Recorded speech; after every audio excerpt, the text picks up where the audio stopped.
हैं cell cycle के बारे में। तो सेल साइकिल की हम देखेंगे असर्शन, रीजन और match the column question. Okay, तो चलो कंप्लीट करते हैं जस्ट 20 मिनट्स के अंदर। सो फर्स्ट क्वेश्चन है हमारा, असर्शन क्या है?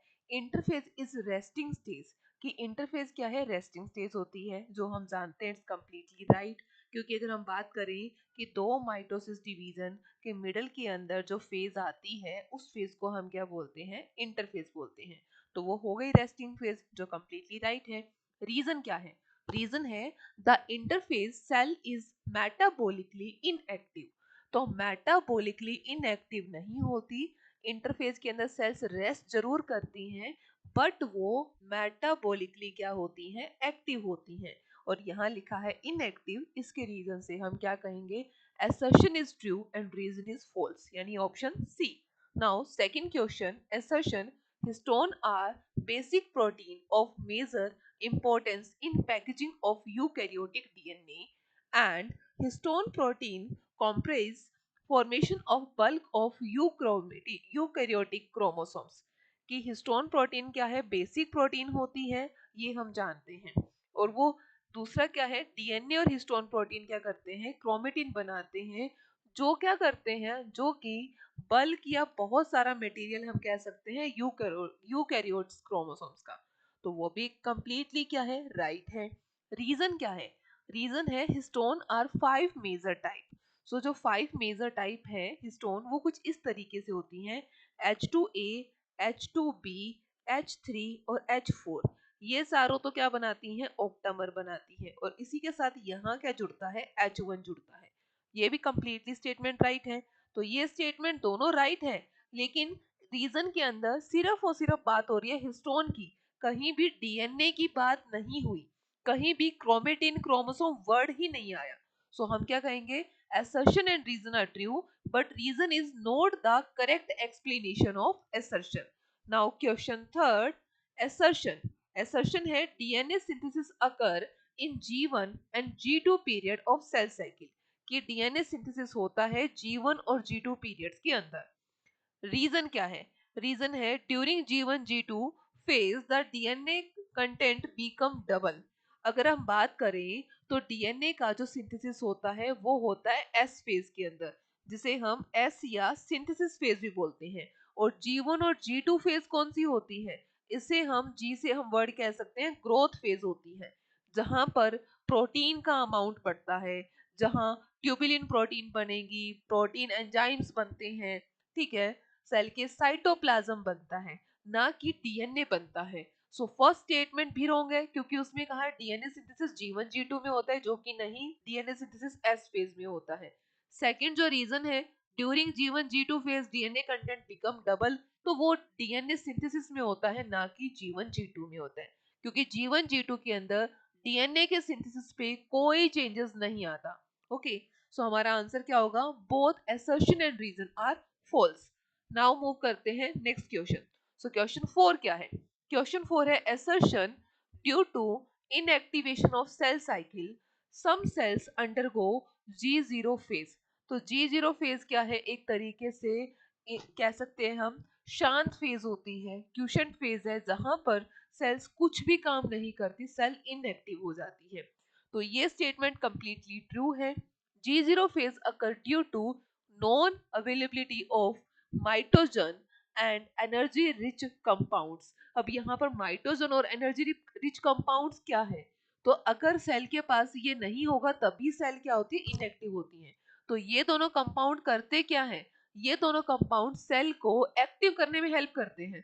तो उसने कहा कि G0 सेल कब आती है फेज? जब सेल के अंदर इनएक्टिव होती है। और इनएक्टिव होने का रीजन क्या है? माइटोजन और एनर्जी रिच कंपाउंड्स का ना होना। तो दोनों स्टेटमेंट कंप्लीटली ट्रू है। और रीजन क्या एक्सप्लेन कर रहा है? असर्शन को। सो हमारा राइट आंसर होगा both assertion reason true, reason is the correct explanation of assertion। तो assertion रीजन हमें फाइंड कैसे करना है? assertion को रीड करना है, फिर एक वर्ड लगाना है बिकॉज, फिर रीड करना है रीजन को, तो हमें आइडिया लग जाएगा कि ये करेक्ट है या नहीं है। Now question 5th, assertion G1 phase is the interval between mitosis and initiation of DNA replication. कि G1 फेज क्या है? एक बीच का इंटरवल है जहां माइटोसिस और डीएनए रेप्लिकेशन का क्या होता है? मिडल का है कि माइटोसिस चलेगा और डीएनए रेप्लिकेशन स्टार्ट होगा। ठीक है, अब यहाँ पर रीजन क्या है? The cell is metabolically inactive during G1 phase. तो फर्स्ट स्टेटमेंट में क्या कहा कि जीवन तो उनका है, माइटोसिस और डीएनए रेप्लिकेशन है, जो कंप्लीटली क्या है, ट्रू है। बट रीजन के अंदर मेटाबॉलिकली एक्टिव होती G1 फेज। तो रीजन हमारा क्या है, फॉल्स है, असर्शन हमारा ट्रू है, इनकी option C. Now question 6, assertion cell growth result in disturbing the ratio between the nucleus and cytoplasm। कि सेल ग्रोथ क्या है, डिस्टर्बिंग करती है, या ये कह सकते हैं कि यहाँ पर डिस्ट्रीब्यूट वर्ड आना था कि सेल ग्रोथ के अंदर क्या देखते हैं, न्यूक्लियस और साइटोप्लाज्म के रेशियो पे बेस्ड है। रीजन क्या है? रीजन बताता है mitosis help the cell to restore the nucleocytoplasmic ratio. कि माइटोसिस क्या हेल्प करता है कि न्यूक्लियस के अंदर जो साइटोप्लाज्म का और न्यूक्लियस का जो रेशियो है सेल के अंदर, वो वापस स्टोर हो पाए। ठीक है, तो ये स्टेटमेंट कंप्लीटली ट्रू क्यों है? क्योंकि सेल ग्रोथ किसके रीजन पे बेस्ड है, न्यूक्लियस और साइटोप्लाज्म के, जिसे हम कह सकते हैं न्यूक्लियो यानी कि कैरियोकाइनेसिस। ठीक है, और साइटोप्लाज्म यानी कि साइटोकाइनेसिस। ठीक है, दोनों का डिवीजन होता है तो सेल की ग्रोथ होती है, एक सेल से दो सेल्स बनती है, सेल का डिवीजन होता है। और माइटोसिस के अंदर क्या है, जब सेल डिवीजन होता है तो वापस ही क्या करता है, रीस्टोर करने का काम कर रहा है। सो राइट आंसर क्या होगा, assertion reason true and assertion is the correct explanation of reason. Now question 7, assertion cell growth is a continuous process in term of cytoplasmic increase। कि सेल ग्रोथ क्या है, एक कंटिन्यू डिवीजन की process है जहां पर साइटोप्लाज्म क्या हो रहा है, इंक्रीज होता है। अब रीजन क्या है? रीजन है DNA synthesis occur only during two specific stage in the cell cycle. तो टू स्पेसिफिक स्टेज के अंदर नहीं होता, डीएनए सिंथेसिस हमेशा एस फेज के अंदर होता है। तो हमारा राइट आंसर क्या होगा, assertion is true and reason is false, यानी ऑप्शन सी। नाउ मूव करते हैं क्वेश्चन नंबर 8 पर। Question number 8, assertion every chromosome during metaphase has two chromatids।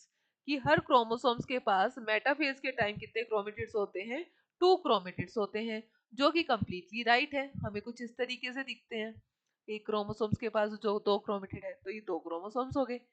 Synthesis of DNA take place in the S phase of interphase। तो हमें पता है DNA का synthesis भी इसमें होता है, राइट।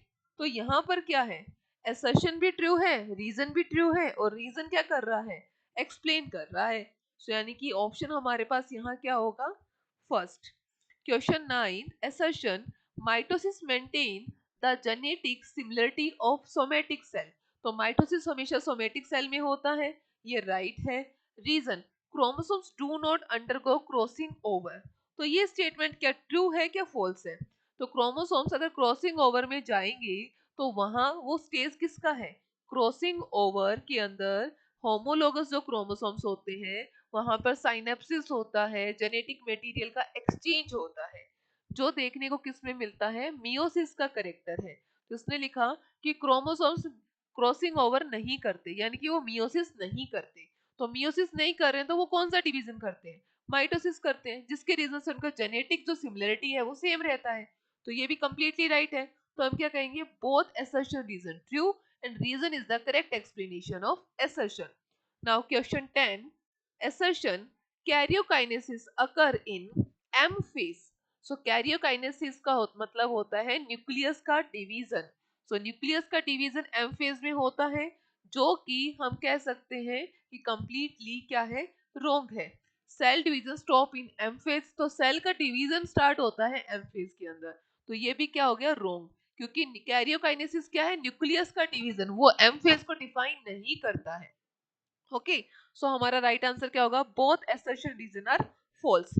नाउ मूव करते हैं क्वेश्चन 11। क्वेश्चन 11 है assertion prophase is the first stage of mitosis which follow S and G1 phase of interphase. तो हमें पता है assertion के अंदर जहां मेंशन किया है कि प्रोफेज फर्स्ट स्टेज है माइटोसिस की, ये राइट है। जो फॉलो करती है S और G1 को, ये कंप्लीटली रॉन्ग है, क्योंकि इंटरफेस के अंदर तो एस भी आएगा, G1 भी आएगा, G2 भी आएगा, तीनों आएंगी। और जब प्रोफेज होता है तो प्रोफेज खुद जो डिवाइडेड होती है वो होती है लैप्टोटीन, जाइगोटीन, पेकाइटिन, डिप्लोटीन और डाइकाइनेसिस में। सो हमारा असर्शन कंप्लीटली क्या हो गया? Wrong. Reason, prophase is marked by the initiation of cluster of chromosomes.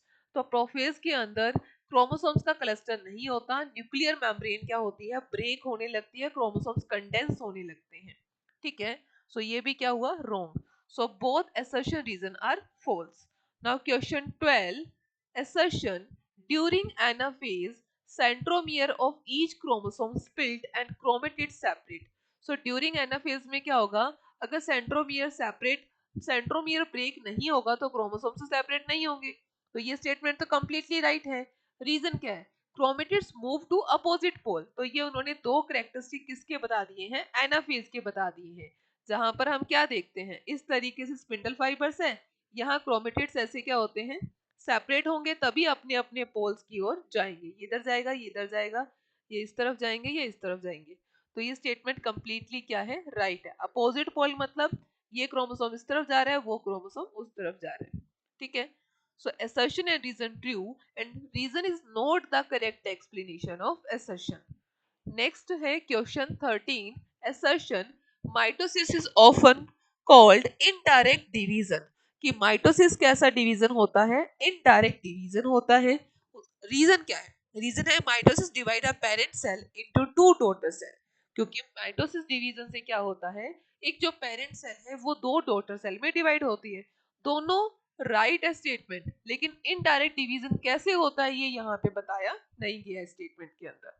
सो हम क्या कहेंगे कि ये स्टेटमेंट क्या है? कंप्लीटली राइट है, but reason is not correct explanation of assertion. Okay, next question है 14, जहां assertion क्या है? Mitosis is important in the life of an organism, especially in the growth of all multicellular organisms। कि mitosis एक ऐसा important life का event कह सकते हो जहां पर क्या है? मल्टीसेलुलर ऑर्गेनिजम्स के अंदर ग्रोथ देखी जाती है। क्यों? बिकॉज सेल्स क्या होती है? ग्रोथ होंगी। तो माइटोसिस के अंदर हमेशा क्या रहता है? सेम रहता है क्रोमोसोम्स का नंबर। तो सेल के ग्रोथ के लिए वो जरूरी है। और मियोसिस जरूरी होता है स्पर्म या एग सेल को हैप्लॉइड करने के लिए। और रीजन क्या है? रीजन है mitosis restore the nucleocytoplasmic ratio. तो ये कंप्लीटली क्या है? राइट है।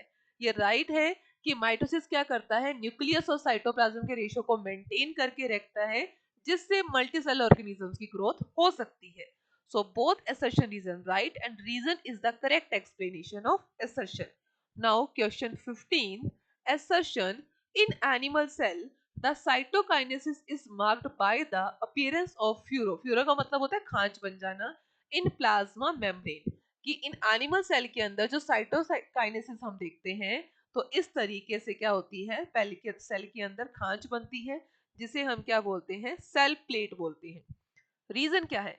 In plant cell the formation of new cell start with the formation of simple precursor called cell plate. तो ये भी राइट है, बट यहाँ पर करेक्ट एक्सप्लेनेशन क्यों नहीं है? क्योंकि वो ये नहीं बता रहा कि किस तरीके से सेल प्लेट बनना स्टार्ट हुई, कि खांच कब बनी, साइटोकाइनेसिस में क्या क्या हुआ, कैसे सेल का साइटोप्लाज्म इंक्रीज हुआ, वो कुछ भी नहीं बताया। So assertion reason true, assertion is not the correct explanation. ठीक है, यहाँ पे question 16, which is the longest phase in the cell cycle.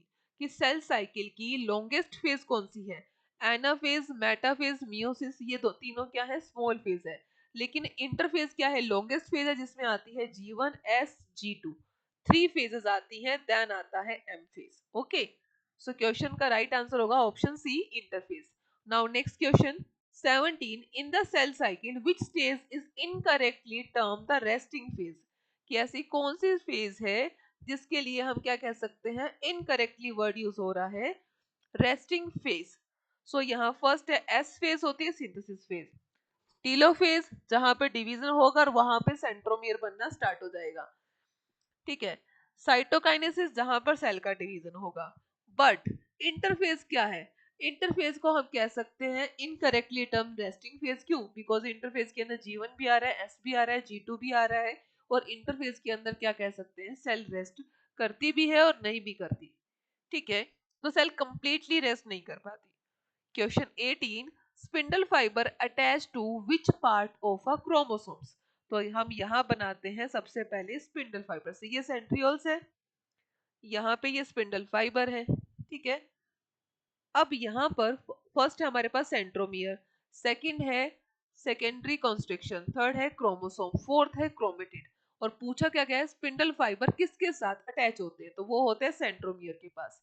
यहाँ पर ये है सेंट्रोमियर, और एनिमल सेल के अंदर होता है सेंट्रियोल, ठीक है। यहाँ है सेंट्रोमियर, और यही सेंट्रोमियर के साथ क्या अटैच्ड है, फाइबर लाइक स्ट्रक्चर, जिसे हम बोलते हैं spindle fibre. Question 19. If a cell has 20 chromatids, so how many centromeres are present? ठीक है, so centromere कितने होंगे, तो centromere नहीं है, यहाँ पर है how many chromosomes are present, ठीक है। बिकॉज अगर हम बात करते हैं एक क्रोमोसोम, तो एक क्रोमोसोम्स में कितने क्रोमेटिड्स होते हैं, 2 क्रोमेटिड्स होते हैं। और अगर 20 है तो 20 के डिवाइड करोगे 2 से तो आंसर कितना आएगा, 10। सो ऑप्शन फर्स्ट यानी कि 10 chromosomes is the right answer. Now question 20. Cyclin is a protein associated with, कि साइक्लिन जो प्रोटीन है वो किससे एसोसिएटेड होती है, तो साइक्लिन प्रोटीन फर्स्ट है ग्लाइकोलाइसिस। ग्लाइकोलाइसिस में क्या होता है, यहाँ पर ग्लूकोज का ब्रेक डाउन होता है, तो ग्लूकोज का ब्रेक डाउन किसके अंदर होता है, तो ग्लूकोज का ब्रेक डाउन होता है पायरुविक एसिड के अंदर, ठीक है। 1 मॉलिक्यूल ग्लूकोज से 2 पायरुविक एसिड के मॉलिक्यूल्स बनते हैं, ठीक है। नेक्स्ट सेकंड बी है mitosis regulation. So mitosis regulation के अंदर क्यों है, क्योंकि साइक्लिन के अंदर क्या आती है, G1 और S और G2 और M, इसके बीच का जो केमिकली कंट्रोल है साइक्लिन के लिए, साइक्लिन एसोसिएटेड जो डोमेन्स होते हैं वो माइटोसिस रेगुलेशन का काम करते हैं। यानी कि वो ये देखते हैं कि माइटोसिस प्रॉपर हो रहा है कि नहीं हो रहा। अगर माइटोसिस के अंदर कोई सेल प्रॉपर डिवीजन नहीं कर रही, तो वहां पर साइक्लिन प्रोटीन एक्शन करके उस सेल को कहां भेज देती है, G0 फेज में, यानी कि उसको रेस्ट करवा देती है। सो राइट आंसर होगा ऑप्शन बी, माइटोसिस रेगुलेशन।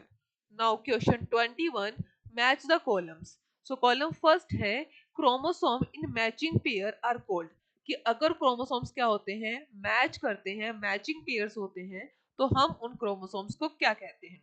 सो अगर क्रोमोसोम्स मैच करते हैं, मेटाफेज प्लेट में तो क्रोमोसोम मिडल में आएंगे, होमोलोगस कहेंगे, सेल प्लेट में तो सेल क्या होती है, दो सेल की मिडल का प्लेट बनता है, तो वहां तो साइटोकाइनेसिस में आएगा। Cell divided to give two daughter cell, वो भी अलग है, तो वो भी नहीं। सो ए का हमारे पास मिलेगा सेकंड ऑप्शन। बी की बात करते हैं, बी है in mitosis chromosomes is copied into daughter cell. तो माइटोसिस से क्या होता है, एक से दो डॉटर सेल्स बनती हैं, ठीक है। तो यहाँ पर क्या आएगा, अगर यहाँ बात करें तो cell divided into 2 daughter cell, तो ये राइट है, यानी कि बी का क्या आएगा, बी का आएगा फोर्थ। अब बात करते हैं सी, precursor of cell wall formation that present the middle lamella between the wall of the two adjacent cell is called, यानी कि इस तरीके से, ठीक है। और यहाँ ये मिडल लैमिला बन रही है जो बाद में सेल प्लेट बन जाती है, ठीक है। तो हम इसे क्या कहेंगे, तो हम इसे कहेंगे सेल प्लेट, यानी कि सी का आएगा थर्ड। डी की बात करते हैं, the plane of alignment of chromosome at metaphase is called, कि अगर क्रोमोसोम्स क्या है, मेटाफेज पर आकर अलाइनमेंट होते हैं, तो ये हमने इस तरीके से स्पिंडल फाइबर बना दिया, सेंट्रियोल बना दिया। अब हम यहाँ बनाएंगे क्रोमोसोम्स, तो यहाँ क्रोमोसोम्स ऐसे अरेंज होते हैं, तो ये जो क्रोमोसोम्स जहाँ अरेंज हो रहे हैं उसे हम क्या बोलते हैं, उसे हम बोलते हैं मेटाफेज प्लेट, ठीक है। तो मेटाफेज प्लेट के रीजन से, या क्रोमोसोम्स मिडल में इक्वेटोरियल प्लेट भी बोलते हैं इसको, इसी रीजन से इसका नाम बना था मेटाफेज स्टेज, ठीक है। सो डी का आएगा first, A second, B fourth, C third, D first, ये है ऑप्शन आपका ए। सो राइट आंसर होगा ऑप्शन ए। नाउ बात करते हैं question number 22, recombinant nodules are found during options. तो रिकॉम्बिनेशन नोड्यूल्स बनते कब हैं, ये सोचने की बात है। तो सबसे पहले रिकॉम्बिनेशन नोड्यूल्स होते क्या हैं, तो रिकॉम्बिनेशन नोड्यूल्स को हम क्या बोलते हैं, ये एक तरीके की लार्ज प्रोटीन्स होती हैं। तो लार्ज प्रोटीन का ये ऐसा कॉम्प्लेक्स है जिसे हम बोलते हैं रिकॉम्बिनेशन नोड्यूल्स। और ये कब बनता है, ये बनता है जब होगा क्रॉसिंग ओवर। तो क्रॉसिंग ओवर किसका करेक्टरिस्टिक है, ना तो एनाफेज का है, प्रोफेज का करेक्टरिस्टिक है, मेटाफेज और टीलोफेज का भी नहीं है। सो राइट आंसर होगा ऑप्शन ए यानी कि एनाफेज, सॉरी ऑप्शन बी यानी कि प्रोफेज। एनाफेज के अंदर क्या होता है, एनाफेज में जो क्रोमेटिड्स है वो अपने पोल्स की ओर जाते हैं, तो वो नहीं है। टीलोफेज के अंदर क्या होता है, प्रॉपर सेपरेट हो जाते हैं। मेटाफेज के अंदर क्रोमोसोम्स मिडल में आते हैं। तो यहाँ कहीं भी रिकॉम्बिनेशन नोड्यूल्स नहीं बनता। सो रिकॉम्बिनेशन नोड्यूल है प्रोफेज का, और प्रोफेज के अंदर किसका करेक्टरिस्टिक है, तो ये करेक्टरिस्टिक है पेकाइटिन स्टेज का। ठीक है। Now question 23, which of the following statement related to the stage of a cell cycle are correct? कि ऐसा कौन सा स्टेटमेंट है जो सेल साइकिल की स्टेजेस को करेक्ट बताता है। सो हमें करेक्ट स्टेटमेंट फाइंड आउट करना है। फर्स्ट है it is a quotient stage, कि वो सेल क्या होती है, शांत रहती है, ये भी राइट है क्योंकि सेल साइकिल के अंदर ये फेज आती है G0 जिसको बोलते हैं हम। सेकंड है in the phase cell cycle is stop, तो सेल साइकिल स्टॉप कब होता है, जब साइक्लिन देखती है कि कुछ हो रहा है या कुछ खराब हो रहा है कि नहीं, ये भी G0 को बताता है। Cell do not grow and proliferate but are metabolically active, तो मेटाबोलिकली एक्टिव होती है, वो भी राइट है क्योंकि वो G0 फेज के अंदर होती है। Go cell can divide in response to some stimuli, अगर कुछ स्टिमुली दी जाए तो सेल्स क्या करती है, डिवाइड भी करती है, तो यानी कि वो G0 से कहाँ चली जाती है, वो G1 फेज में जाती है फिर। तो ये सब राइट है। ठीक है। तो अब देखो होता क्या है, सेल को स्टॉप करने का काम करता है साइक्लिन, जिसको सेल का क्या बोलते हैं, सेल चेक पॉइंट्स बोलते हैं इसको। ठीक है। और सेल को वापस स्टिमुली देकर एक्टिव करने का काम वो कुछ स्टिमुली कुछ फैक्टर्स करते हैं, कुछ प्रोटीन्स करती हैं, लाइक जिसमें ट्यूबुलिन प्रोटीन्स अपन कह सकते हैं। सो हम इसके अंदर राइट आंसर क्या होगा, सारे स्टेटमेंट करेक्ट है तो option D all of the above. Now question 24, pick out the correct sequence of two main event in mitosis, तो माइटोसिस के दो मेन इवेंट कौन कौन से होते हैं। तो हम बात करते हैं माइटोसिस डिवीजन, तो इसमें दो इवेंट्स हमें कौन से देखने को मिलेंगे। फर्स्ट हमें देखने को मिलता है कैरियोकाइनेसिस। कैरियोकाइनेसिस में क्या होता है, कैरियोकाइनेसिस के अंदर हम देखते हैं न्यूक्लियस का डिवीजन होता है। तो न्यूक्लियस के डिवीजन के लिए सबसे पहले न्यूक्लियर मेम्ब्रेन ब्रेक होती है, फिर न्यूक्लियस का डिवीजन स्टार्ट होता है, जो होता है प्रोफेज, मेटाफेज, एनाफेज और टीलोफेज के अंदर। उसके बाद सेकंड इवेंट कौन सा आता है, सेकंड इवेंट आता है साइटोकाइनेसिस, जहां पर क्या बनती है, जहां बनती है सेल प्लेट, जिससे वन सेल कितने सेल में कन्वर्ट हो जाती है, टू डॉटर सेल के अंदर। ओके। सो फर्स्ट है karyokinesis is follow bye cytokinesis. Okay, जो कंप्लीटली क्या है, राइट है कि कैरियोकाइनेसिस के बाद में साइटोकाइनेसिस होता है। सेकंड है साइटोकाइनेसिस फॉलो बाय कैरियोकाइनेसिस। भाई साइटोकाइनेसिस मतलब सेल का डिवीजन पहले होगा फिर न्यूक्लियस का होगा, जो कंप्लीटली रॉन्ग है, तो सेकंड ऑप्शन नहीं हुआ। थर्ड है karyokinesis is follow by separation of two daughter cell, कि कैरियोकाइनेसिस के अंदर टू डॉटर सेल का सेपरेशन होता है, नहीं, वो साइटोकाइनेसिस का है statement. Cytokinesis follow by two separation of, अरे साइटोकाइनेसिस में पर साइटोकाइनेसिस फॉलो नहीं करता है उसको, सबसे पहले कैरियो होता है फिर साइटो होता है। साइटोकाइनेसिस का करेक्टर है कि वहां पर दो डॉटर सेल क्या हो जाती है, सेपरेट हो जाती है, उसका रीजन है सेल प्लेट का बन जाना। सो ऑप्शन फर्स्ट क्या है, करेक्ट है।